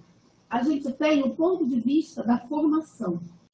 Né? Em vez de fazer apenas uma crítica a esse público e dar esse público como aniquilado do painel, né? E pensar apenas naqueles que nasceram quase que predestinados à iluminação de uma cultura elevada, era preciso pensar que a cultura literária ela tinha sido... Por que os homens tinham mais condições de ler textos complexos? Porque eles estavam e estiveram sempre inseridos na cultura literária. Havia um lastro em relação a esse público masculino abastado, havia um lastro formativo que vinha de muito antes. Né? Ao passo que desse público emergente, os homens que estavam fora dessas classes abastadas, as mulheres, os mais jovens e as crianças, para este novo público era necessário pensar em que processos seriam efetivos para que eles fossem formados e para que pudessem avançar em relação à própria formação. Uma coisa muito interessante nesse sentido é que os escritos de Machado de Assis apontam que há uma necessidade, e aí o Felipe ajuda muito na discussão que ele trouxe antes, há uma necessidade de se pensar individualmente os processos. Né? Que leitor é esse? E não pensar nas classes leitoras em um advento quase que automático, espontâneo, de leitura que não aconteceria se os homens tivessem o mesmo não acesso que as mulheres, os comerciantes, os proletários e as crianças tiveram. Né? Não há uma formação espontânea. É isso que os escritos de Machado de Assis vêm dizer. Né? Pode. E aqui, o primeiro ponto que eu vou falar em relação a esse ponto de vista formativo das publicações de Machado de Assis é a defesa que ele vai fazer do jornal como veículo de democratização da leitura. Machado vai pensar que o jornal é o que tem, é o que essas famílias podem ter maior acesso. Apesar do advento da imprensa, livro ainda era coisa rara, exatamente porque não era objeto de desejo e nem de pertencimento das classes menos abastadas, né? Então, era preciso fazer essa ponte entre esse novo público e essa cultura letrada. E aí, temos um trecho de uma crônica de Machado de Assis. O livro era um progresso, preenchia as condições do pensamento humano, de certo, mas faltava ainda alguma coisa. Não era ainda a tribuna comum, aberta à família universal, aparecendo sempre com o Sol e sendo como ele o centro de um sistema planetário. A forma que correspondia a estas necessidades, a mesa popular para a distribuição do pão eucarístico da publicidade, é a propriedade do espírito moderno. É o jornal. O jornal apareceu trazendo em si o germe de uma revolução. Essa revolução não é só literária, é também social, é econômica, porque é um movimento da humanidade abalando todas as suas eminências, a reação do espírito humano sobre as fórmulas existentes do mundo literário, do mundo econômico e do mundo social. Então, ele está falando aqui que é preciso enxergar nesse veículo que chega com muito mais facilidade às famílias menos abastadas, seja porque ali tem textos mais curtos, seja porque ali existe uma linguagem mais acessível, seja porque é mais barato, seja porque existe uma relação de pertencimento, inclusive de presença desse jornal em locais, né, públicos.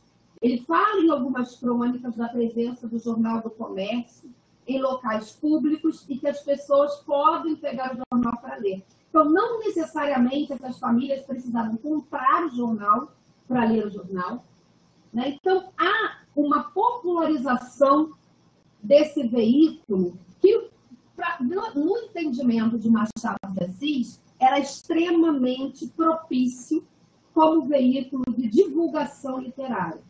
Tá? Então, há outros momentos em que ele vai falar também do folhetim quase que como uma antessala do livro. Em que sentido? No sentido de que, formando esse leitor paulatinamente, com doses homeopáticas de literatura, era mais fácil chegar ao livro. Era mais fácil chegar à cultura do livro. E, nesse sentido, eu trago um trecho da Marisa Lajolo, que ela faz uma avaliação disso também. Às vezes traduzidos, às vezes escritos e compostos no Brasil, os folhetins do jornal tinham algumas especificidades que também favoreciam a criação e o fortalecimento de um público leitor. Preste atenção que ela fala da criação e do fortalecimento de um público leitor. E a adesão de Machado de Assis a esse movimento, juntamente com a Garnier, vai fazer com que se forme também um escritor Machado de Assis no movimento, né, do exercício da escrita. Além disso, induzia uma leitura parcelada, aos pedaços, a qual talvez estivessem mais habituados os leitores disponíveis naquele tempo. Depois da publicação parcelada de uma história no jornal, ela começava a ser editada em volume. Então, quer dizer, vencida aquela leitura em etapas, e a Lajolo vai falar disso, havia o exercício de uma relação de poder em relação à leitura. Havia sido vencida a leitura, algo tão complexo para aquele público que não estava acostumado a ler. Então, era mais fácil comprar o livro. E havia um movimento na direção do livro depois do folhetim. Pode passar, por favor. Então, eu trouxe aqui um outro trechinho, não sei como está meu tempo, João. Não, está tranquilo. Tá tranquilo? O espaço da crônica também, que ele vai falar, ele vai trazer ironicamente o que é matéria para o narrar. E algumas fofocas literárias dizem que Machado de Assis escreveu essa crônica depois da crítica do jornal de oposição, que dizia que o nível da discussão dos textos de Machado de Assis estava caindo, né? Que ele estava discutindo muitas banalidades no espaço da crônica. Então, há muita ironia, né, nesse trecho, nessa crônica aqui. Há um meio certo de começar a crônica por uma trivialidade. É dizer, que calor, que desenfreado calor. Disse isto, agitando as pontas do lenço, bufando como um touro ou simplesmente sacudindo a sobrecasaca. Resvala-se do calor aos fenômenos atmosféricos, fazem-se algumas conjecturas acerca do sol e da lua, outras sobre a febre amarela, manda-se um suspiro a Petrópolis. Está começada a crônica. Mas, leitor amigo, esse meio é mais velho ainda do que as crônicas, que apenas datam de Esdras. Antes de Esdras, antes de Moisés, antes de Abraão, Isaque e Jacó, antes mesmo de Noé, houve calor e crônicas. Não posso dizer positivamente em que ano nasceu a crônica, mas há toda a probabilidade de crer que foi coetânea das primeiras duas vizinhas.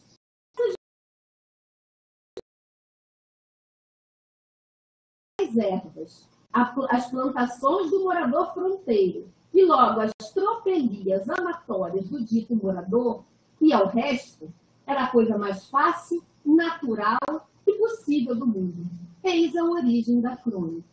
Né? Então, em meio a toda essa ironia, em que ele vai mostrar que, na verdade, a originalidade que certos críticos dos jornais de oposição queriam colocar no espaço da crônica, não tinha originalidade nenhuma. Né? Isso era mais velho que andar para frente. Então, o Machado de Assis vai utilizar o espaço da crônica também para falar, para fazer a crítica à própria matéria de escrita, né? Que era uma forma também de se aproximar, de ganhar esse leitor. E ganhando esse leitor, Machado se popularizou no jornal. Né? Se a gente for, existe um estudo muito interessante das menções de Machado de Assis nos periódicos brasileiros do século XIX, enquanto ele era vivo.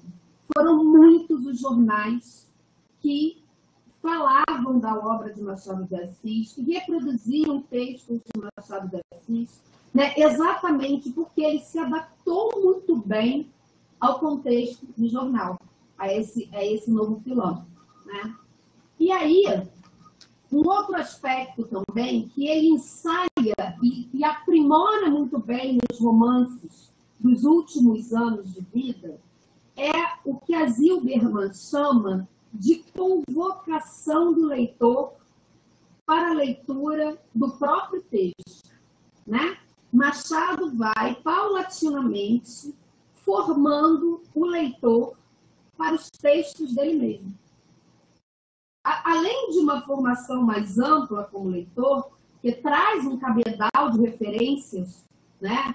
Fala de literaturas mais diversas, ele acaba trazendo para esse espaço do jornal, para os contos e crônicas que ele vai produzir no jornal, ele vai, aos pouquinhos, complexificando essa escrita.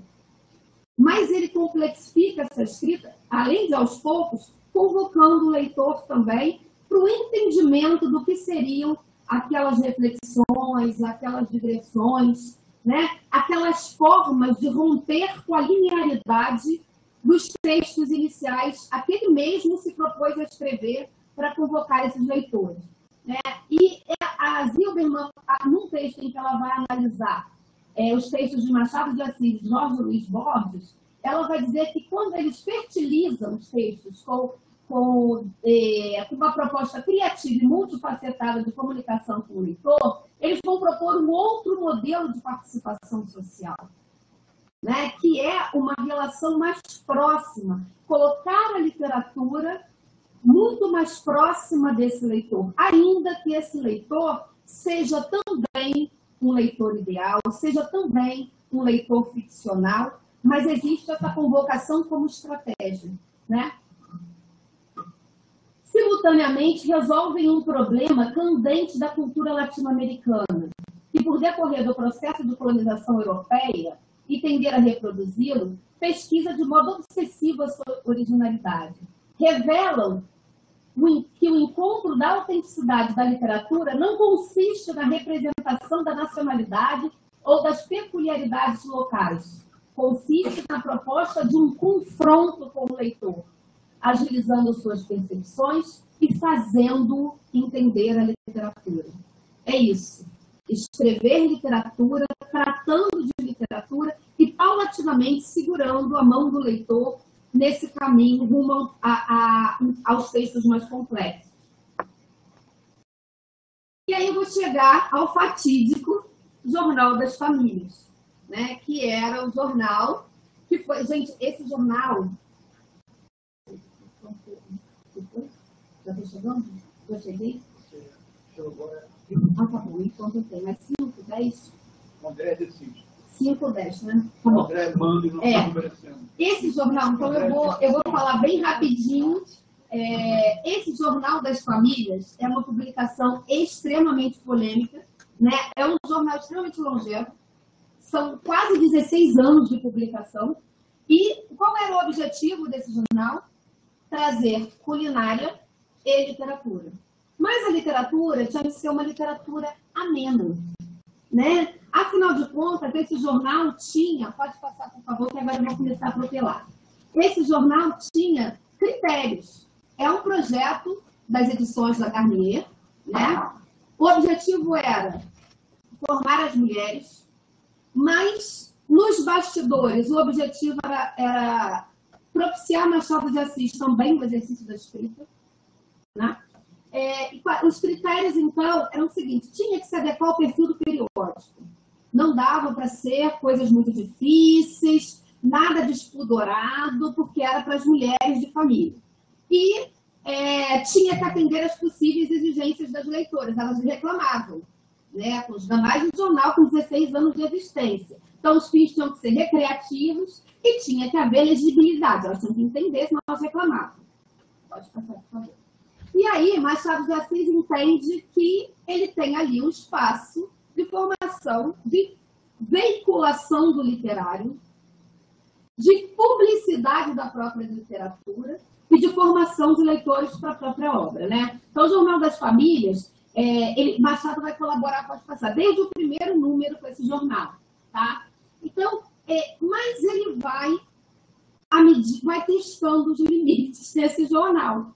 E chegamos, vou falar só de uma polêmica, né, que é a polêmica de um conto que se chama As Confissões de uma Viúva Moça. Em As Confissões de uma Viúva Moça, ele traz, né, primeiro, a extremamente original de trazer ali um texto quase sob forma de diário, falando do ponto de vista feminino, do que era a experiência de ser casada com um homem completamente desinteressante, né? E que ela vai acudir um rapaz conhecido da família e, é claro, vai se apaixonar por esse rapaz, né? O marido... E logo na publicação dos primeiros episódios desse conto, que foi publicado em folhetins, em partes, houve um escândalo. E aí, pode passar, por favor.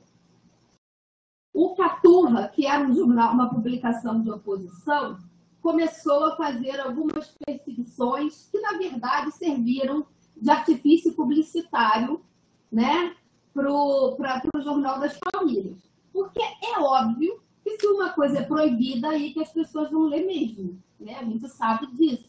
Então, o Caturra disse que o título do conto instigava a curiosidade e convocava a fidelidade do acompanhamento da história viva. Quer dizer, Confissões de uma Viúva Moça, todo mundo queria saber, que confissões são essas. Trazer a público, que era privado, né, de uma moça, ainda mais viúva, as pessoas começaram a ficar esperando o outro fascículo. Mas o Caturra denunciava um inconveniente de esse texto ser venenoso, instigar a possibilidade de as mulheres terem seus maridos, né? E era um absurdo, isso ali era um escândalo, e que o jornal estaria se filiando ao loureirismo. Não sei se vocês sabem, a família Loureiro esteve muito ligada, principalmente na figura, né, de uma das suas filhas, a uma educação mais emancipatória para as mulheres, né? E aí eles chamavam de loureirismo. Que modismo é esse de mulheres pensantes, né? Esses textos estão estimulando isso. Enfim, para terminar, e aí Machado vai pensar, já que a leitura, esses textos servem de modelo, por que não trazer para o texto as cenas de leitura?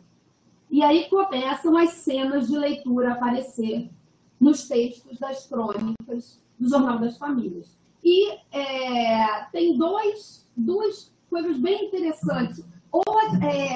Esses dois textos, da Felicidade e de Vida Extinta, eles trazem personagens que vão ler jornal. Aí o modelo é a leitura do jornal, no início ou no fim do dia, como forma de se atualizar, de saber discutir as ideias, né? Pode passar, eu estou atropelando, me desculpe. E o outro era a encenação da leitura de literatura mesmo. E nesse sentido, eu consegui pensar em pelo menos dois tipos de leitor, né? Que aparecem aí. O leitor Ignaro, que está aqui também, né? Pedro lia Gil Brás, né? O romance picaresco, mas olha o ponto encher o tempo. A leitura de Gil Brás não durou muito tempo. Se é que durou algum, porque até hoje não está averiguado que o jovem Pedro tivesse naquela tarde o espírito na mesma direção dos olhos. Aí, fim do dia, a mãe do Pedro, que é a Dona Emiliana foi fazer meia na sala de costura, à luz de 2 velas de espermacete, enquanto Luiz recordava a lição, as meninas coziam e Pedro lia em voz alta uma novela para a mãe que o interrompia com reflexões substanciais de moral e disciplina. Aí um outro leitor, Pedro, o leitor em voz alta, o leitor da novela, o leitor que socializava as leituras em casa e que promovia, de certo modo, a aculturação literária, nesse sentido, né? Promovia a cultura literária ali para as mães, para os irmãos mais novos, né? E é nesse sentido que eu queria pensar com vocês, né? Que Machado de Assis, ele vai ter, nessa época, ele vai atentar para a compreensão de que para uma obra seja lida, é preciso que ela seja publicada e é preciso que ela circule, né? E que a circulação literária mais propícia naquele momento se iniciava no jornal. Então, a filiação dele ao movimento do Garnier, que o Garnier também tinha a ambição de construir, né, grandes autores da literatura nacional, essa ambição estava muito casada no sentido de pensar o público que precisava ser formado para uma literatura que estava em grandes movimentos de consolidação em direção à complexidade literária de que tanto se falava aqui, fugindo um pouco daquela percepção de que literatura nacional era falar do exótico, das peculiaridades da nação. Então, é muito interessante como Machado de Assis, um homem que veio de uma realidade mais pobre, que foi autodidata, que se formou a partir também das leituras de jornal, que frequentou os espaços públicos de leitura, como o Real Gabinete Português de Leitura, tenha entendido que para ver, né, leitor, na medida em que nós desejamos, também é preciso formá-los. Né? Então, obrigada. Desculpa aí se eu passei.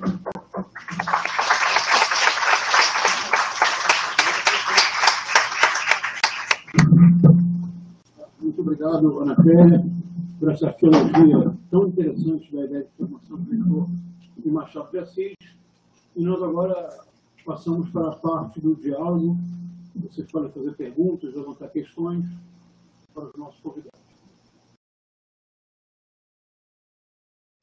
Quem está assistindo virtualmente pode perguntar também? Pode, não pode? Então são todos e todas convidadas para o diálogo. Só vou pedir que todos se identifiquem para efeito da gravação.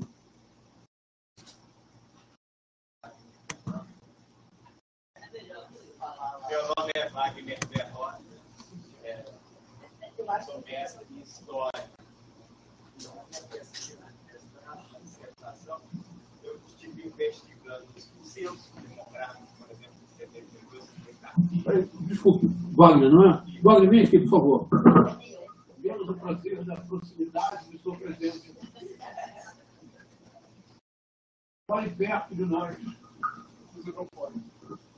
E no censo demográfico Wagner Berrota, né, e investigando a dissertação de mestrado, né, a pesquisa, eu estava olhando que o censo de 1872 demonstra que o município neutro tem sim um público de leitores muito diferenciado em relação a todo o Brasil.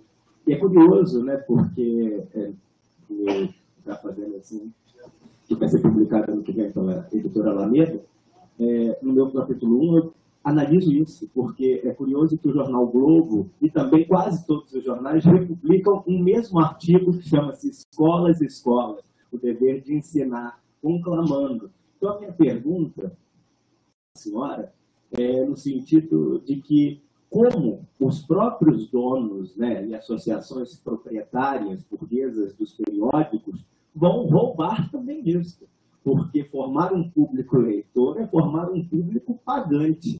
E quase todos os jornais, principalmente o Globo, publicação de Helena, por exemplo, adverte o tempo todo para continuar lendo as notícias, para continuar lendo o folhetim ao pé de página, compre o próximo fascículo. Né? Então, como essas organizações vão comprar e se envolver numa luta pela alfabetização do Império, né? Que é muito curioso esse sentido. Obrigado. Bem, Wagner, eu vou falar uma coisa bem triste, tá? O mercado, ele percebe muito antes o potencial do livro como objeto do que a própria estrutura formativa, e isso já existe, e existe até hoje. Né? Se você pensar, por exemplo, nos mecanismos de circulação literária hoje, que é uma coisa que muito me interessa, para você pensar a formação de leitores, é impossível você não pensar em literatura infantil juvenil e em circulação literária. Né? Para pensar em formação de leitores, você tem que pensar nessas coisas.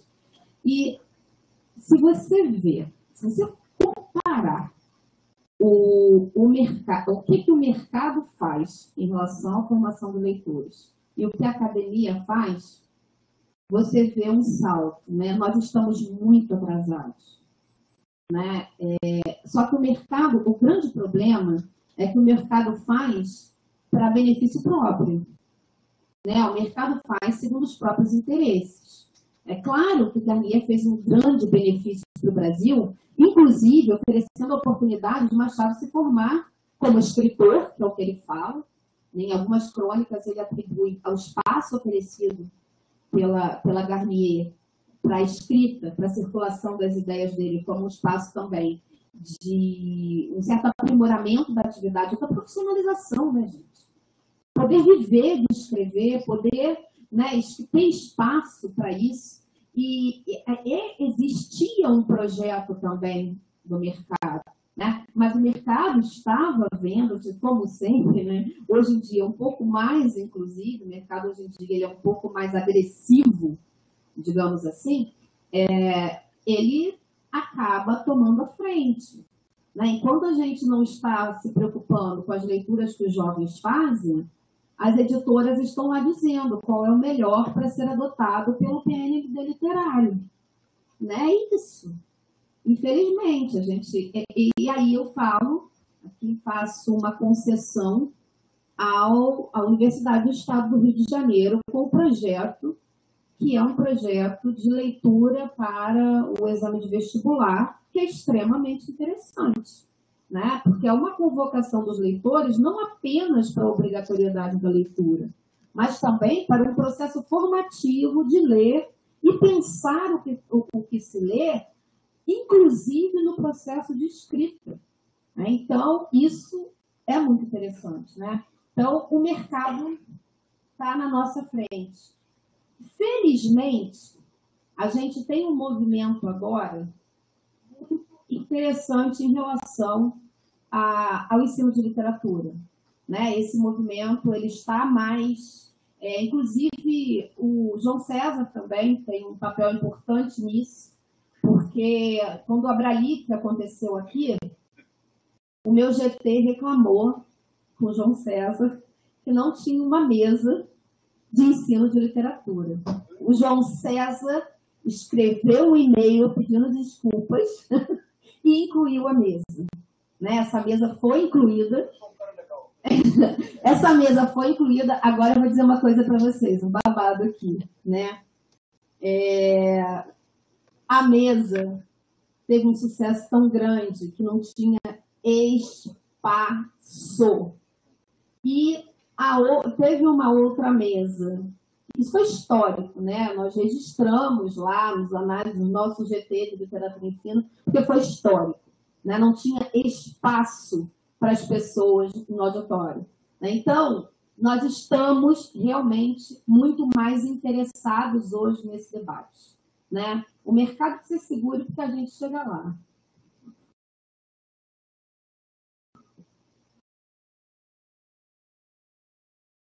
Enquanto vocês se animam, eu vou fazer uma pergunta para o Felipe. Felipe, muito obrigado pela sua reflexão tão sugestiva e essa ideia de que é possível, a partir dos textos machadianos, pensar numa espécie de contraleitura que não seja unicamente canônica. Eu lhe pergunto se nas suas pesquisas, se você identifica algum momento na literatura machadiana em que essa ruptura é mais evidente. Eu pergunto isso porque a minha impressão é que até a primeira metade da década de 70, a figura do leitor na obra machadiana é uma figura muito bem comportada e bastante tradicional. Talvez um ponto, não é um ponto único, mas um conto como a Chinela Turca, talvez seja o princípio de uma inflexão. Porque todos se recordam, no final do conto, a famosa frase que, apesar dele ter sido aborrecido por ter que escutar uma peça de teatro melodramática, romântica, ele diz que algo foi útil, é que ele aprendeu que o melhor do espetáculo é sempre o espectador. Acho que talvez aí haja uma inflexão, mas eu lhe pergunto se nas suas pesquisas você não encontra uma diferença marcada entre um Machado que tem uma figuração de leitor muito tradicional, muito bem comportada, para um Machado a partir da segunda metade da década de 70, que parece arriscar muito mais a imagem do leitor na sua obra.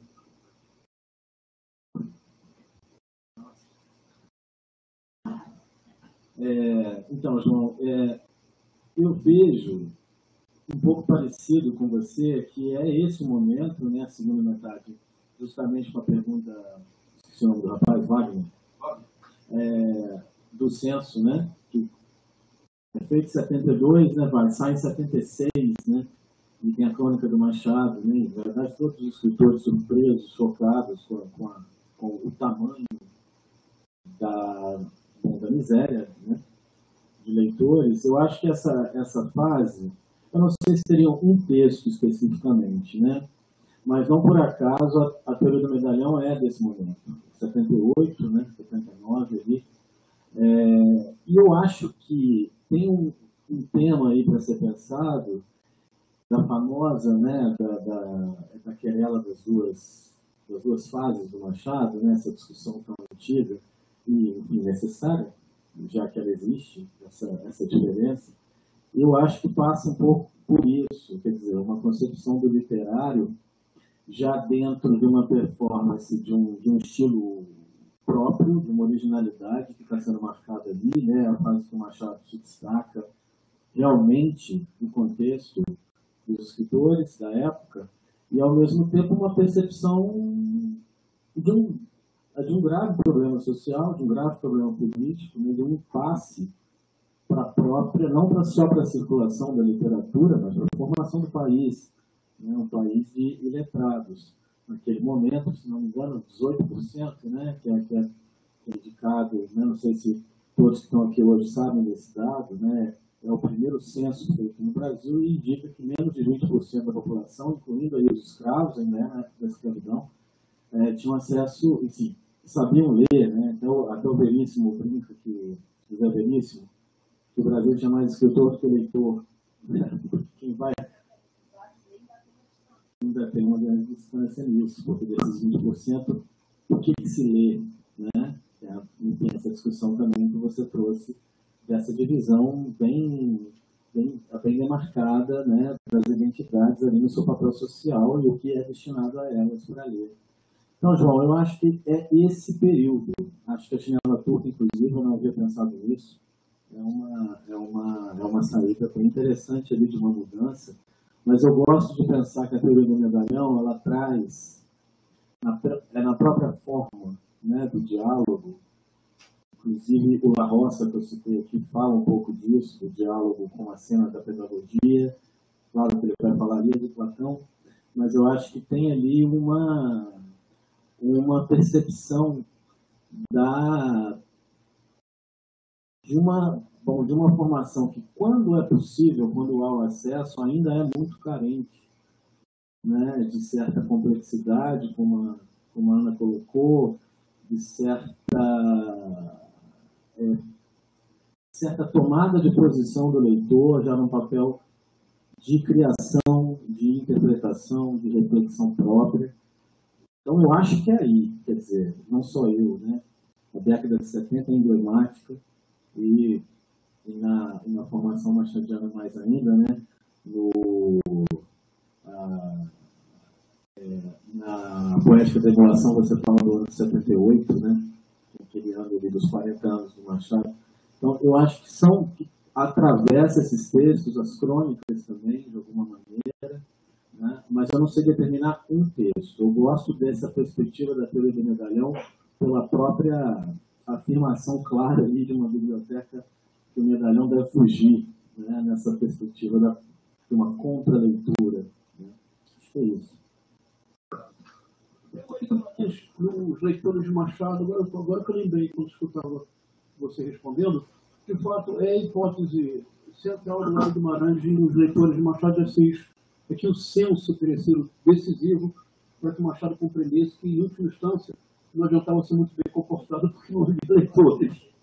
Ana Kélia, você quer acrescentar algo? Então, André, por favor.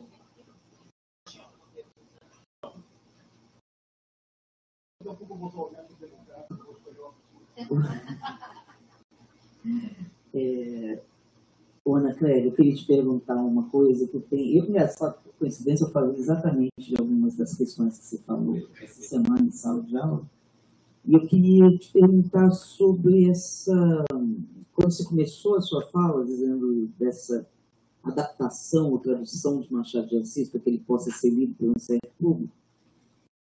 Tem um paradoxo aí que Machado de Assis sempre uma das pessoas que realmente lidou com a questão do... lidou com a questão do acesso à leitura enquanto vivo.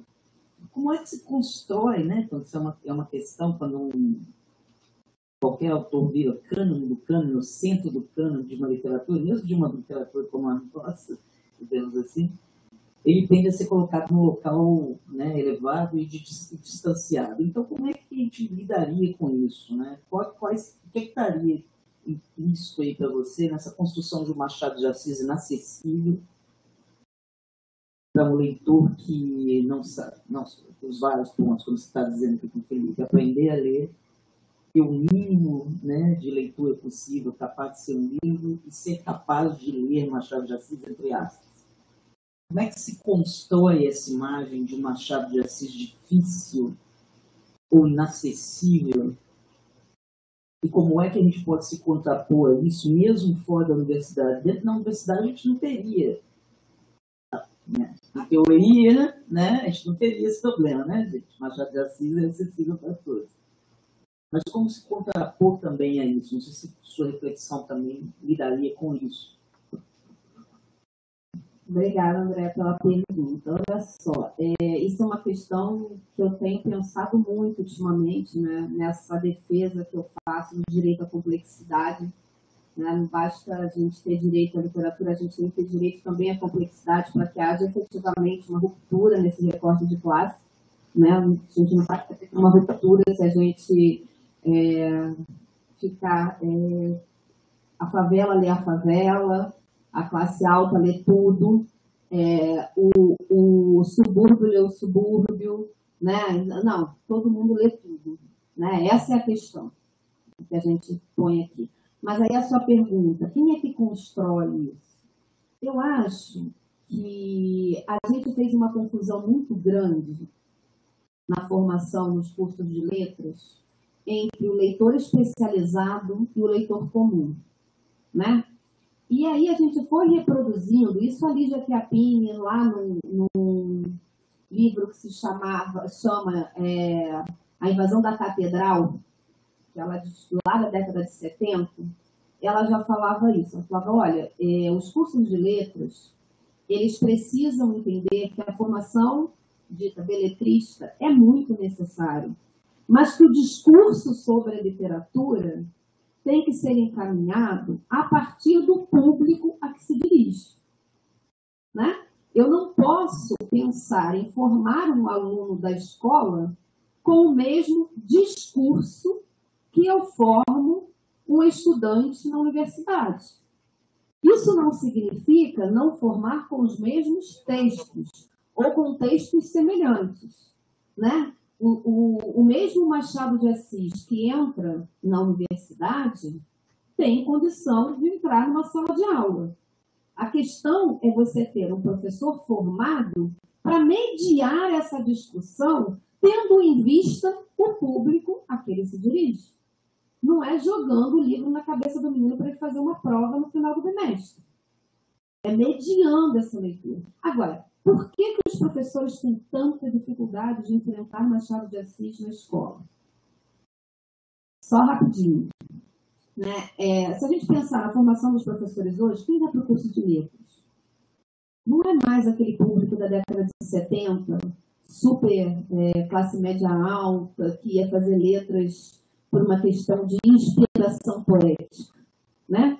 A formação, a profissão de professor é uma profissão extremamente precarizada que representa para a classe média uma carreira desinteressante. Por outro lado, para as classes menos abastadas, ela representa ascensão social ainda. A profissão docente representa que a classe menos abastada não será faxineira, não desmerecendo essas profissões. Eu estou falando de um ponto de vista capitalista e hierárquico de profissões, em que, para o campo intelectual, estão as classes mais abastadas, para o campo do trabalho braçal está o pobre. Eu estou falando dessa diferença. E nessa diferença, o que vai acontecer? A gente vai ter uma escola pública mais precarizada ainda, com muitas dificuldades. E essas pessoas, às vezes, esses relatos estão nas autobiografias de leitores dos meus alunos, professores da rede pública. Muitas vezes eles passaram o ensino fundamental inteiro sem ler um livro. Isso, sendo de uma família que não era leitora, significa uma tragédia.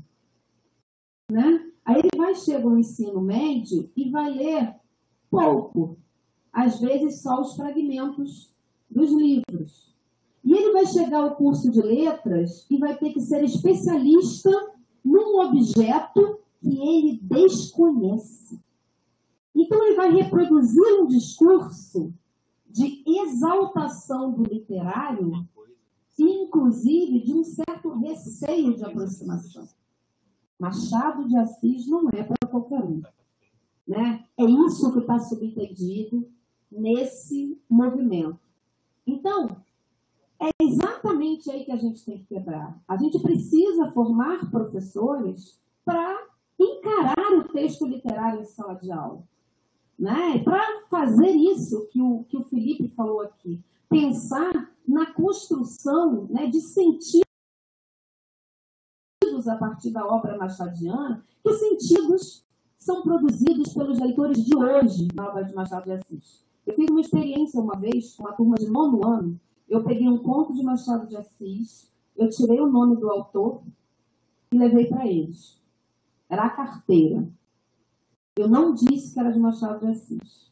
E levei o texto para eles. Eles se acabaram de rir, amaram o conto, disseram que era maravilhoso, que aquele cara era genial. Só tinha umas palavras difíceis, mas nós fomos discutindo o conto. Mas que era genial. Quando eles souberam que eles tinham lido Machado de Assis, eles levaram um susto. E o susto foi duplo. Primeiro porque tinham alguns que eram filhos de porteiro, filhos de empregado, filhos de não sei o quê, de uma camada que não pensaria ler Machado de Assis, em especial naquela idade. E eles falaram, professora, quando eu falei em casa para minha mãe, que é esse texto que eles leram para os pais, que eu pedi que eles lessem, sem contar também que era Machado de Assis. Quando eles falaram que era Machado de Assis, o pai de um deles falou para ele assim, pelo menos você não vai ser burro, meu filho. Olha o que significa, né, em termos de status, né? E representa mesmo, representa um acesso a uma erudição que não está sendo pensada para o pobre, que nunca foi pensada para o pobre. Né? Então, eu acho que é nesse sentido que a gente precisa formar os professores e pensar no direito à literatura, nesse sentido também do direito à diversidade, mas também do direito à complexidade. Acho que é essa a grande questão. Agora, não pensar que a gente vai jogar em cima da cabeça dos alunos, até porque eles chegam na nossa graduação, a gente pressupõe que eles já leram um livro e a gente vai oferecendo ali muitos caminhos de análise. Muitas vezes eles nem leem, né, os livros. E vou dar outra realidade mais triste ainda para vocês. Os nossos professores do centro-norte para cima estão sendo formados quase que exclusivamente por ensino à distância. E eles leem apostilas. Eles não leem livros. Então, a gente precisa ter um movimento de formação leitora emergencial, como o Machado de Assis propôs, né, de pessoas em serviço, e pensar em trazer esses leitores para mais perto. Muito obrigado, Ana Clélia. Essa será a única forma de evitar que o Brasil se torne um Brasil paralelo. Eu quero agradecer muito a todos e todas pela participação na primeira mesa. Agora temos aqui fora um café para todos nós. Voltaremos um pouquinho, se a professora não se importam, voltaremos um pouquinho depois, em lugar das 4h30. Voltaremos, na verdade, 4h45, 4h50 para a próxima mesa. Muito obrigado, Ana Clélia. Muito obrigado, Felipe.